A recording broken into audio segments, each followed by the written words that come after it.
According to the Bureau of Labor Statistics, unemployment is at 4.3%. But the same government, the same bureau, at the same time on the same page says unemployment is actually 8.1%. So what's right? What's wrong? Why do the numbers get picked and cherry-picked when it comes to what governments say? Well, in today's video, we're going to get down to what the real unemployment is, why we have conflicting numbers, and who is at risk. Because let's face it, it is a tumultuous time. AI is here. AI is completely transforming the workforce, and if you're not up to date on this stuff, well, you could be left behind. And I don't want that. You don't want that. Your wife, your girlfriend certainly don't want that. So let's get into it, because the reality is that there are two unemployment numbers that we need to be aware of. There's the U3 and the U6 unemployment. Now, U3 unemployment in May was 4.3%, which sounds pretty good. That's kind of what you want to shoot for as a country. But the U6 number is actually 8.1%, which is quite a bit higher and a little bit more scary. But what is the difference? There are certain things that U6 unemployment counts that U3 does not. So U6 counts the officially unemployed, the people that are actually looking for work. It covers discouraged workers, which is a big number that we need to look at. These are people that who want a job, looked in the last job, but looked in the last year, but actually gave up. And then there's a third party of the U6 that's really important, which is the involuntary part-timers. These are people that are working part-time jobs, but they just can't find the full-time job that they really want. And that is the big portion of this U6 movement. And I'll give you an analogy, something to kind of like personify who this person is. This is the type of person that is working multiple part-time jobs. They're an Uber driver.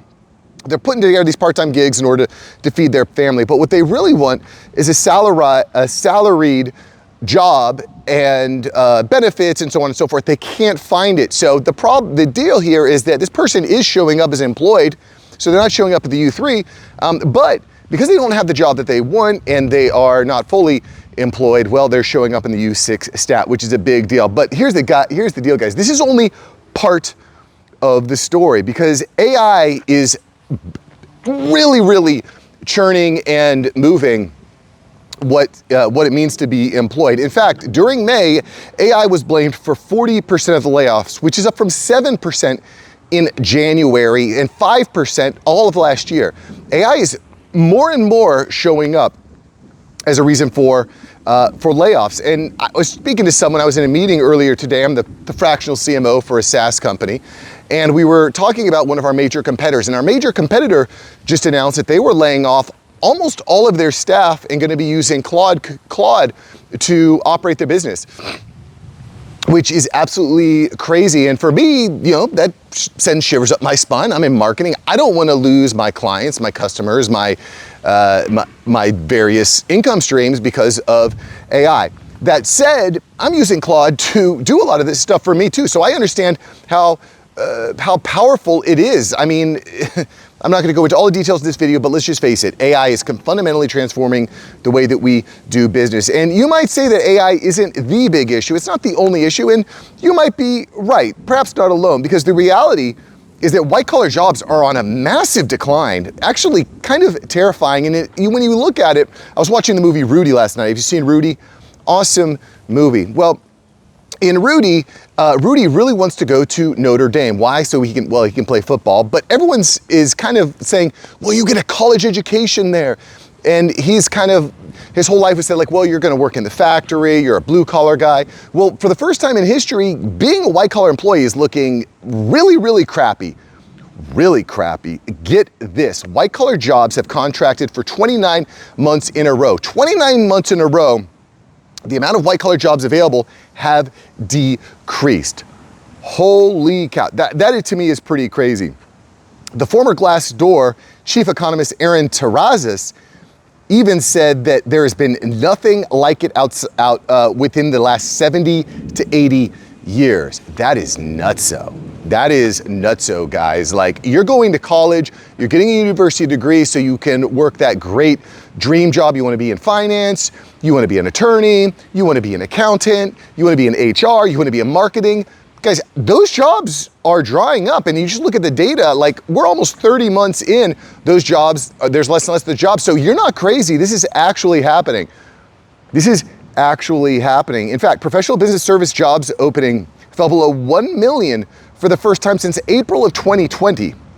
Remember when COVID hit? Yeah.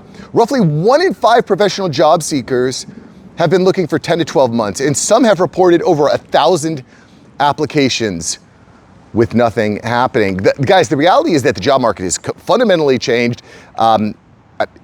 Course Careers is a company that I've partnered with in the past. I'm not actively sponsored by them, but what they focus on is getting you hired in a typically a blue collar job, not always. They do data analytics as well. But I think we're at a point now where we might need to rethink what are we doing professionally, A, and B, rethink how we're using AI to achieve our goals. Like I said, I'm using AI literally everything that I do. This week I'll be putting on a workshop for basically just walk you through how I'm using AI with YouTube. So I'm very excited about that. I'll put a link below if you want to get signed up. You can get signed up. But it's just it's a crazy time. It's a crazy time. In any event, I hope you have a great day.